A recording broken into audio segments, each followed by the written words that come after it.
ele precisa ter um aperfeiçoamento, uma qualificação para entender esse melhor momento do aluno também. Porque não é aquele momento que ele está em sala de aula, ministrando a sua aula naquele momento de horário e também de local na sala. E sim um momento mais perene, um momento que o aluno tem a sua dúvida, que é uma dúvida mais consistente.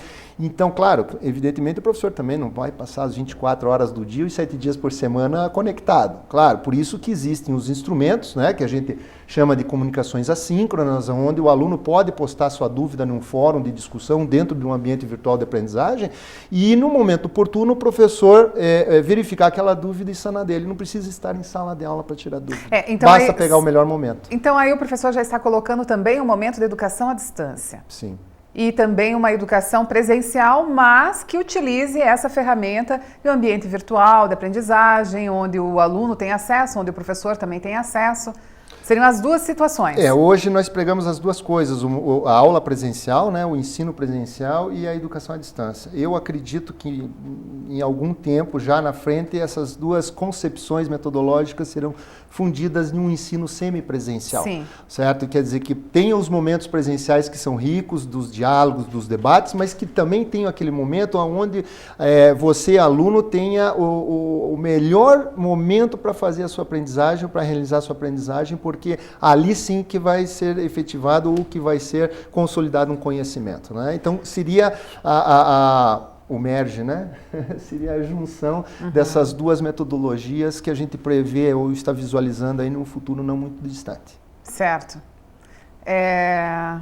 Uma determinada carga horária presencial e iniciando gradativamente uma prática virtual. À distância? Hoje nós temos no Instituto Federal do Paraná, nós temos esse modelo de educação semipresencial. O aluno tem, uma vez por semana, na maior parte dos cursos técnicos, um encontro presencial, onde ele está lá junto com a sua turma, com o tutor, onde ele tem a aula com o professor virtualmente. Durante a semana, ele tem todo o acompanhamento da equipe de tutores, 0800, material, mas esse encontro semanal é o ponto importante, onde ele está com a turma dele, onde ele está vivenciando. Então, apesar de nós termos outros modelos de educação à distância, esse é o nosso modelo principal, justamente nessa transição entre o presencial e o à distância. E nós chegamos naqueles lugares mais afastados, onde normalmente não tem escolas técnicas, não tem universidades. Então, imagine uma população ribeirinha que pega canoa, não estou inventando, que pega a canoa e vai literalmente para a escola, ou alguém lá no sertão que vai passar horas para chegar também até o ponto de aula. Então isso é muito importante também, porque nós estamos trabalhando com os dois pontos fundamentais da educação. Você alcançar aquelas pessoas que não têm aquele recurso nas suas regiões, mas voltando ao que a colega colocou, o contato humano, a afetividade. Puxa, está difícil para você? Não desista. Está sem gasolina para colocar no barco? Eu te dou carona na próxima semana. Aí seria fundamental também esse contato com o tutor, a tutoria e também os fóruns em que todos participariam, mas nós vamos conversar sobre isso um pouquinho mais no terceiro bloco. Bom, nós temos alguns minutinhos ainda para encerrar este bloco, Bárbara, e eu gostaria que você então colocasse para os professores, para nós, para o nosso público, a experiência e as expectativas como uma graduanda em pedagogia com relação ao uso das tecnologias como um todo. Bom, a pedagogia está me surpreendendo cada vez mais, né? O curso de pedagogia, principalmente na FAI, porque ele não foca só a questão infantil, né? Educação infantil, porque a pedagogia vai muito mais além, né? E com as tecnologias ajuda muito mais ainda, né? Até eu volto a focar a questão do valor humano, porque nós, enquanto estudantes de pedagogia, a gente vai lidar com seres humanos. E até o professor colocou no bloco anterior, quem é médico, advogado, um dia teve um professor. Então, esse contato com os professores é extremamente importante e também saber utilizar o bom uso das tecnologias. Porque não adianta ter a tecnologia e estar ali, né, só por estar. E sim a importância de que o aluno deve saber diferenciar o que é o certo, o que é o errado e o que vai trazer de bons frutos enquanto futura pedagoga. Enfim, é isso. Tá certo, obrigada, Bárbara, obrigada pela participação. A Bárbara continua conosco aqui no estúdio, mas nós vamos também chamar para o terceiro bloco a participação do graduando em Pedagogia também, o Felipe, que entrará conosco no terceiro bloco. Vamos deixar no ar, então, a nossa segunda questão norteadora, exemplos de experiências significativas com o uso da tecnologia na prática pedagógica que os nossos professores irão colocar para nós, tanto profissionalmente, pessoalmente e também em pesquisas, enfim, o que está no nosso contexto atual. Fique conosco, já voltamos.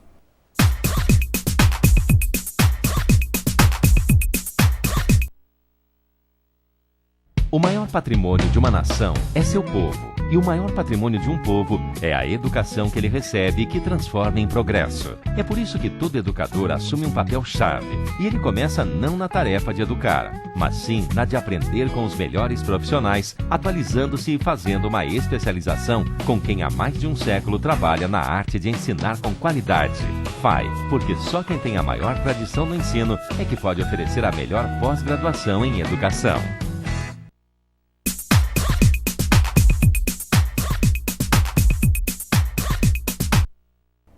Voltando para o terceiro e último bloco do nosso programa de hoje, Diálogos Acadêmicos e Profissionais está abordando a área de educação e o tema tecnologia educacional. Ao longo do primeiro e segundo bloco, nós tivemos os nossos professores abordando sobre as tecnologias, o desenvolvimento das tecnologias na sociedade e também como essas tecnologias passaram para o ensino.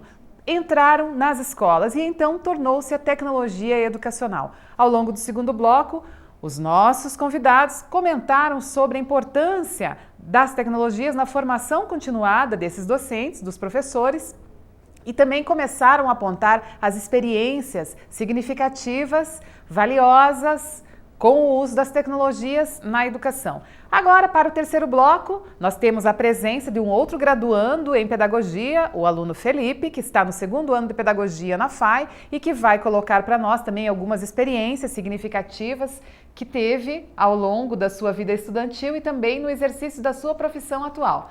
E também os nossos convidados vão abordar sobre exemplos e experiências significativas com o uso da tecnologia na prática pedagógica e nós vamos abordar isso de uma maneira geral. Mas então eu vou aproveitar então a presença do Felipe, que está aqui ao meu lado, Felipe Vlad Lopes, que é graduando, aliás, é graduado em Web Design e é graduando em Pedagogia na FAI. Tudo bem, Felipe? Obrigada pela participação. Tudo certo, muito obrigado a vocês pelo convite. Acho muito interessante a gente focar nessa questão da tecnologia educacional, que é um assunto hoje que está explodindo e a gente precisa muito realmente atrelar essa questão da tecnologia à educação de uma forma coerente. Porque, como foi comentado nos outros blocos, não adianta nós termos a maior tecnologia do mundo se não tiver, como a Bárbara falou, o capital humano agindo de uma forma correta sobre essas tecnologias. Muito bem. Felipe, antes de nós passarmos então a questão, abrirmos a questão para que os nossos convidados também participem do diálogo, eu gostaria que você citasse uma experiência significativa que você presenciou como aluno, no seu momento de aprendizagem, ao longo da sua aprendizagem, em que um dos seus professores utilizou alguma tecnologia e que aquilo foi marcante, foi uma experiência significativa porque você percebeu que você aprendeu, evoluiu e que aquilo ficou presente na sua vida estudantil. Certo. Na verdade, nós podemos olhar a tecnologia de uma forma ampla. Todo mundo acha que usar a tecnologia na educação seria uma coisa que vai explodir alguma coisa ou coisa assim. Mas coisas simples que podem ser levadas utilizando a tecnologia podem fazer uma diferença muito grande. Ao invés de se utilizar um quadro negro, utilizar um projetor de uma forma adequada, como acontece conosco, a professora Josimara, ela faz uma ligação muito boa em relação a alunos, aos slides que ela passa, é uma ligação muito complementa, um complementa o outro, tanto a parte pessoal, ela vai ligando os assuntos, não deixa que a gente fuja da questão que estamos discutindo em sala. Eu acho muito importante essa forma dela agir, assim, eu acho bem interessante. Você está citando um exemplo atual. E quando você, um pouquinho antes a isso, na sua educação básica, você lembra alguma experiência significativa no uso das tecnologias? Ou não? Na educação básica, Na verdade, assim... Ensino fundamental, ensino médio? Na verdade, foram realmente, como a professora Andréia comentou, tecnologias que são utilizadas, mas não dessa forma de uma tecnologia altamente avançada. E sim de alguma coisa algum material utilizado dentro de sala. Eu estudei em uma escola, meu ensino médio, que era bem interessante. Eles focavam muito o aprendizado no aluno, desculpe. E realmente os materiais utilizados em sala ajudavam muito a gente assim, na questão do aprendizado mesmo. Certo, muito bem. Então aqui nós temos também o depoimento do aluno Felipe, graduando em pedagogia, e eu faço essas questões até para que eles coloquem para nós e nos exemplifiquem qual foi, em que momento, qual tecnologia foi mais significativa na aprendizagem, aquilo que realmente ficou marcante. Bem, professores, agora nós vamos entrar então na questão sobre a formação continuada, nós vimos ao longo do segundo bloco. Mas agora então, exemplos e experiências significativas do uso dessa tecnologia na forma como está aí, no contexto, no nosso cenário nacional, internacional, exemplos de pesquisas, ou então exemplos de trabalhos que vocês também estejam inseridos e estejam atuando no momento. Bom, vou tentar dividir em 3 partes a pergunta. Certo. Então, o que nós utilizamos hoje? Então, na educação à distância, hoje nós tentamos trabalhar com o modelo semipresencial, como apresentei. Só que, por incrível que pareça, o ponto mais importante não é o sinal de satélite, não é o portal, não é a tecnologia, mas é o tutor presencial. Aquele que vai abrir a sala, que vai motivar aquele aluno que faltou. Por que você faltou? O que está acontecendo? Por que você está triste assim? Então, o contato humano talvez seja o ponto fundamental de todo esse processo educacional da educação à distância, utilizando tecnologia. Você se refere, então, à educação à distância com polos? Isso mesmo, com polos, onde o aluno tem encontros presenciais uma vez por semana. Certo. Além disso, você tem todo o background da tecnologia por trás. Então, a transmissão é feita via satélite. Nós temos um portal educacional onde temos os livros, os slides, o material didático, o material complementar, mas, aí como a nossa colega muito bem colocou, tem o fator humano. Nós temos alguém do outro lado da linha telefônica para dizer: bom dia, como é que você está? Por que você não entendeu essa matéria? Qual é a sua dificuldade? Vamos ler de novo aquele capítulo para ver onde que você está errando, onde você não está compreendendo. Então, a junção da tecnologia educacional com o fator humano, com o contato humano, mesmo que seja à distância, mas nós dizemos que é semipresencial. Estou ali pertinho, sim, mesmo que eu esteja distante. É a voz no telefone, é o bate-papo do colega, não só entre o tutor e aluno, mas também entre esses alunos trocando experiências. Então, de repente, um aluno lá no Amazonas... Participando de fóruns, é isso? Participando dos fóruns. Então, por exemplo, eu estava dando aula para o curso de eventos. Certo. E dentro do curso de eventos, uma das perguntas do fórum foi: quais são os alimentos regionais? Tá? O que tem de típico na sua região? E eles começaram a trocar ideias de pratos da Bahia, do Amazonas, do Rio de Janeiro, e de repente eles estavam se conhecendo, não através da pergunta, mas trocando dúvidas. Tá, mas tudo bem, eu tenho essa comida típica, mas e aquela matéria que eu não estou entendendo direito? Então isso é muito importante, a tecnologia e o contato humano. Uma outra parte da pergunta diz em relação ao que vem por aí. Quais são essas outras tecnologias que nós estamos pensando, que nós estamos pesquisando? Então, se hoje você for dar uma olhadinha, nós temos agora as televisões 3D. E já existem pesquisas, já existem produtos onde nós podemos ter softwares educacionais tridimensionais. Então, imagine quando você está no cinema que vem aquela imagem que parece estar chegando pertinho de você. Imagine que o professor Carlos agora deixou a área de informática, está dando aula de biologia, mostrando o corpo humano, de repente aquele coração ali batendo perto de você. Gente, vai chamar atenção, obviamente.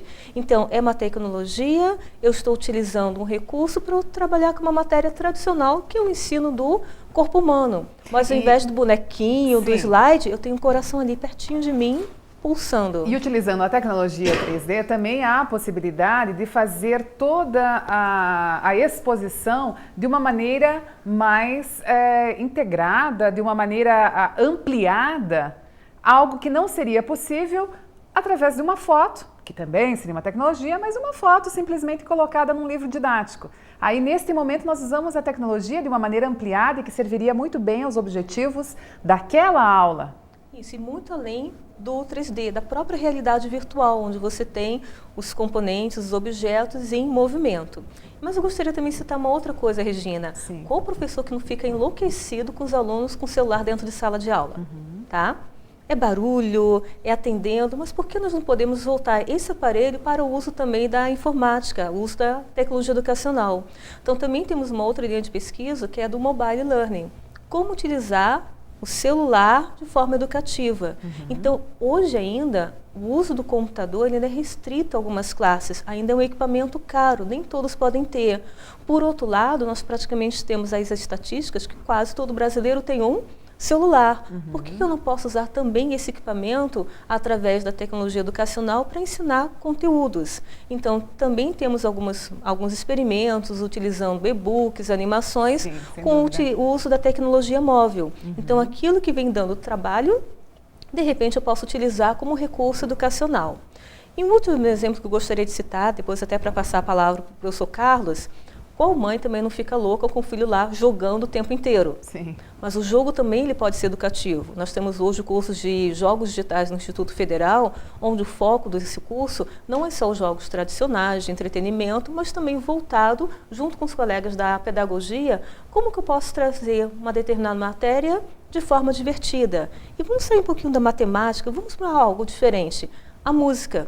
Hoje meu filho tem um jogo, tá, que trabalha com a música e que, por estudos, não é opinião, por estudos, aumenta em 90% a aprendizagem de uma determinada música, além dos métodos tradicionais. Então, a criança está lá brincando, está tocando, está conhecendo as notas musicais, e se o professor pede para repetir uma música, legal. Segunda vez, terceira vez, já perdeu a paciência. Bota isso no jogo. Ele vai ficar lá, às vezes, horas jogando, brincando, praticando. Então, vejam bem, falei de 3 tecnologias completamente diferentes. A 3D, realidade virtual, a mobile learning, que é a utilização de aplicativos móveis, não só o celular, como os tablets, que também estão se popularizando. E vou para o jogo. Eu dei um exemplo, que é a questão do jogo musical, o ensino de música. Mas teria N exemplos para trabalhar. O que eu estou falando? A mesma coisa que eu falei no segundo bloco, eu ter diversidade de ferramentas. Em um momento, estou usando papel.